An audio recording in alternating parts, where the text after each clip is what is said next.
What's going on, everybody out there? This is Jakejames Lugo, scene editor here at thekoalition.com, and I'm back again with a brand new unboxing and impressions video for you guys here on the YouTube channel. We're going to be taking a look at the Bitmap Books SNES and Super Famicom Visual Compendium, the unofficial visual compendium for the Super Nintendo and the Super Famicom. Now, I was sent this by Bitmap Books not too long ago, along with a couple of their other titles that I've been taking a look at here on the YouTube channel, so big shout outs to them for sending them over for me to look at for you guys. And hopefully you guys have been enjoying all the videos I've been posting up about these books. Now, the SNES Visual Compendium, the Super Famicom Compendium here, this is very similar to the NES one that we looked at beforehand, only now this one is on the Super Nintendo. This is number 5 in the series. They have other books that are very similar to this one, covering various different types of gaming consoles and such. But we're going to take a look at this one now. As you guys can notice on the cover, much like the SNES one, this has that kind of changing cover, you know, little holographic image there. Pretty damn cool. Has a bunch of different sprites from various Super Famicom or Super Nintendo games. I appreciate that. I think it looks cool. But we're going to open it up. That's the cover of it. I'm going to put this over here on the side. And then let's take a look at the actual book itself. Now, much like the NES book, it has those little bookmarks, but it has 4 little ribbons here, much like the Super Famicom colors or the face buttons. But we're going to put those to the side. And now let's actually look inside the book itself. Now, again, since this is number 5 in the series, it's built very similar. I appreciate not only the way that everything is structured and organized. Again, all the games that are featured in here are organized by release date, not by alphabetical order. That might work for most people, even though for me I would rather have things in alphabetical order, much like kind of like other books that we've looked at here. But this one has a lot of 16-bit love. Again, if you're a fan of the Super Nintendo or the Super Famicom, you're going to really dig a lot of the stuff in here. All these contributors in here, some of the names I do recognize, some of the names in here are friends of mine that I do know in the industry, so I'm just gonna put that out there so you guys can know, be a little bit transparent with y'all. We got a lot of forwards, we got a lot of, like, you know, fun words. This book, like the NES book, very wordy overall. There's a lot of different stuff, and then we have design documents for various tech and hardware of the Super Famicom, but there is a lot of visual material in here. For all the words that this book does have, and again, it's very, very wordy overall, there's a lot of promotional material, there's a lot of different content related to, like, you know, most of the games, you know, stuff like this. Again, the fold-outs with Super Mario Worlds here. We got a fold-out that shows more of the worlds here, and we even got words from Shigeru Miyamoto on the side. I love stuff like this. I think that in the NES book, this worked out really well. In the Super NES book, this works out even better because there's a lot more to see with some of these games. It's a lot of beautiful artwork in 16-bit that's done. We got, again, many classic titles on the SNES, you know, Final Fight, Gradius 3. Look at this one, ActRaiser. The fun thing I should mention, and I mentioned this in my other review, this book, or these types of books, cover every single release from all territories. That includes North America, that includes Europe, as well as also Japan. There's a lot of Japanese love in here because, again, the Famicom, or the Super Famicom, came out first in Japan. We got it here later on in the States and in Europe afterwards. But there's a lot of different stuff in here to love, to check out. Here we go, here, this whole section devoted to The Legend of Zelda, A Link to the Past. This is awesome, a whole overview of most of the map from Link to the Past. There's, again, more words over here on the side, I'm trying to get on the camera, from Shigeru Miyamoto, a whole freaking description about stuff that went down during the development of the game, as well as also James Cameron, who is another reviewer, I guess another games media person, commenting on Link to the Past. Final Fantasy 2, which is Final Fantasy 4, again, same thing. There's also another one for Final Fantasy 6 down the line in this book. There's a lot of love to all these 16-bit games. Now, this is the thing that I love about the Bitmap books. When they have these multi-page spreads about certain aspects and certain companies of the console, or at least related to that era. For this one in particular, obviously, if you're a big JRPG fan, you guys know the name Enix. They have a lot of classic games from back in the day on the Super Nintendo or the Super Famicom that many people will recognize, including specifically Dragon Quest. And there's other games as well. They even feature a couple here with some screenshots, trying to get down the camera. We got a couple screenshots in here, very wordy overall, but there's a lot of history here. But either way, let's just keep going. There's a lot of classics, man. A lot of Japanese games and a lot of other games that never came here to North America that I'm seeing for the first time. I'm pretty sure a lot of other people are going to see for the first time. Super Ghouls and Ghost, stuff like that is pretty awesome. Let's just keep going. Keep going here, just, you know, checking out all these games. Super Castlevania 4, again, multi-page spread. Got a lot of love for the Super Castlevania 4. A lot of great stuff, a lot of cool words in here. Who else makes the actual dialogue in here? Who also talks about some stuff? Okay, yeah, the composer of the game and even the director of the game comments on this. So they really get a lot of great faces and a lot of great personalities that had a lot of involvement with most of these games to kind of contribute to this book, whether it's like, you know, a quote or a couple paragraphs and stuff.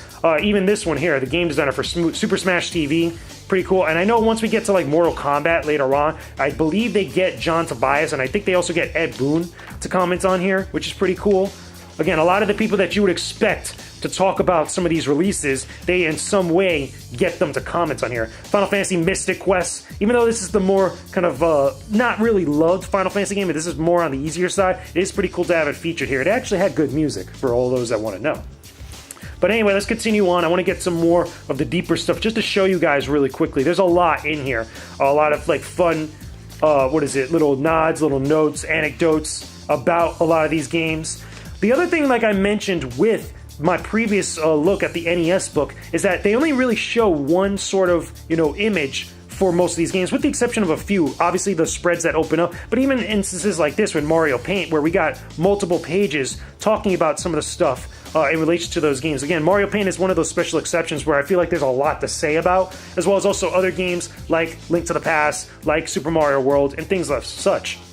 And then they have all these sections, again, the multi-page spreads are kind of like foldouts that talk about various aspects of the Super Nintendo, of the Super Famicom. This one, looking at the box art of the actual console, you know, when you first picked up the console in stores. Things like this, looking at the original drafts and notes that people were making about the box art, you know, some of the edits in here. Again, it's a little hard to see with the glare, but like some of the type of like, you know, transparency paper, marking off like what they should change about the box art. Stuff like that is very cool because the common person won't actually see stuff like this. We won't get to see this because everything's already done by the time we get to the store.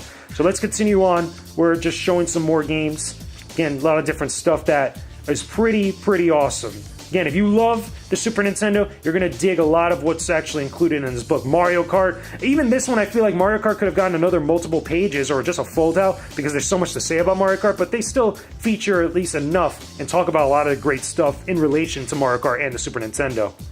Anyway, let's keep going. Street Fighter 2, iconic game of not only for the fighting game genre, but very key release over on the Super Nintendo. Even though it did have its release on the Sega Genesis, it still was very important for people that owned a Super Nintendo. Super Star Wars is another one. Again, the entire Super Star Wars series is iconic and a huge deal on the console. There's others in here. They even have a whole couple pages devoted to just memories of the SNES, people talking about the console, mentioning stuff. These are various different individuals that are part of the industry, whether it's developers, whether it's games media people. They contribute some words. So let's keep it moving. Let's kind of, you know, keep things on pace. Turtles in Time, another iconic game. That's another one I feel like could have gone a multi-page spread because there's so much to say about it. Some iconic games, man. Which part is here? Mode 7, if you guys don't know what Mode 7 is, this include, the Super FX chip was a big deal with the Super Nintendo because it allowed games like Starfox and Pilot Wings and other games to really look kind of pseudo 3D, even though they weren't really 3D per se, but they still looked freaking fantastic compared to a lot of the other stuff that was released at the time frame.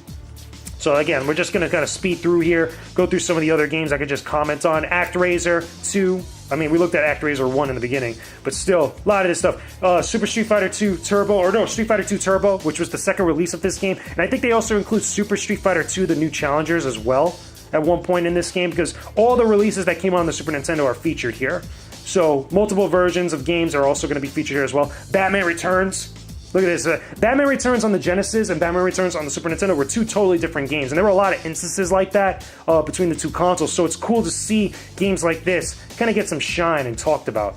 Again, we're just kind of scrolling through here. Again, there's a lot of other games, a lot of other info that was featured in this book, and a lot of other stuff. Again, Disney's Aladdin. A lot of the Disney games within that era were huge deals. A big portion of the console wars, or a big part of the console wars that were going down at the time. So, as I keep going, how do I feel overall about this book? What do I think about it? Oh, before I even get to that, we do have to talk about this. I want to mention this. They have a whole section devoted to a lot of the gaming magazines of that era in relation to the Super Nintendo. This stuff is really freaking cool. Again, there's stuff about Nintendo Power, EGM, what else we got in here? There's more EGM, Nintendo Power. Again, I saw Electronic Gaming Monthly Total. A lot of different stuff, man. There's even more magazines they probably could have included or mentioned in here, but still, a lot of big stuff. That was my era. Like, as far as, like, crazy stuff, I vividly remember going to stores and looking at this type of stuff. Not so much the Japanese releases, because obviously the Japanese magazines were only in Japan, but a lot of the EGM magazines, Nintendo Power, I remember going to just convenience stores and seeing that on the shelves. Mega Man X, iconic game. Mortal Kombat, another iconic game. Here, we even got John Tobias that actually comments on. He actually has a whole paragraph here about the game's development and all the stuff going on at the time. So anyway, like I was going to say originally, what do I think about this book? If you guys can't already tell, this book is awesome. Look at this whole section about Acclaim and all the games that they did, man. All the wrestling stuff, all these other crazy things about Acclaim. I love this stuff. This book is really good. If you're a big fan of the Super Nintendo, if you're a fan of the 16-bit era, if you're a fan of anything related to classic games, related to Nintendo, especially on the Super Nintendo, if you have a favorite franchise or anything that you grew up with, this book is awesome. Now, is it a must-own? I would think so if you're a fan of this system. If you're not really into gaming books, obviously you're not going to really care about stuff like this, but I think the majority of people that are big fans of like retro games and hardcore games, or just Super Nintendo / Super Famicom, this is going to be something you're definitely going to want to pick up. Here's another section, again, much like the NES book, they have it all devoted just to box art, man. Look at this stuff. This is so cool. I love seeing stuff like this, you know, the promotional material, all the box arts, all the lost art form stuff, you know, of various different region differences and other types of box art that never came here to the States, or at least were different in some fashion. There's a lot of great stuff here. Here, let me just go a little bit further ahead, because I know there's another section I want to check out and show you guys really quickly, because I believe there's a section with all the, all the different posters or promotional work, I think it is, because I know some of the other books have that. Look, there's a whole section here. There was a section here just devoted to NBA Jam Tournament Edition specifically. Chrono Trigger, iconic game on the Super Nintendo. Just fantastic stuff. Again, I love the way this book looks. I love how the book, all this stuff is just featured. Everything's organized. All this stuff, man. It's a lot of great stuff. Hold on. Here we go. Here's the other section I want to comment on, which is much like the Nintendo, the NES book we looked at. This is all homebrew stuff. A lot of hacked games or just homebrew developed games by hackers and other fans, you know, from the various communities. A lot of cool stuff. But anyway, that's just my thoughts overall on this book. Look, even Street Fighter Alpha 2, man. You gotta show some love for that. That's so freaking cool, man. I'm just gonna keep going here. Go to the final portions of the book, just to kind of show you guys really quickly before we end it off. But those are my thoughts. And even here, even before I end this, I know I'm going all over the place, but they even have a featured section on Starfox 2, which this did get released later on the Super Nintendo Classic or the SNES Classic, but they still talk about its development history and a couple other things that I feel like is very important. It's cool to have little nods right there. So anyway, these are other unreleased games, and that's the end of the book. But there you go, guys. Those are my thoughts on the Super Nintendo, Super Famicom Visual Compendium. I think it's a great book. I think there's a lot here for people that are fans of the console to really dive into, to really sink their teeth into, and something that's just cool to have as a collector's item. If you love retro games, you're going to love something like this. But anyway, those are my thoughts on the matter, on my thoughts on the book. Let me know what you guys think in the comment section down below. Tell me if you guys enjoy these unboxing and impressions videos. Tell me if you guys want to see more of them or any other suggestions you guys might have for something that we could feature in the series. Don't forget to leave a like on this video and also leave a comment down below and subscribe to the Koalition's YouTube channel for more videos just like this one.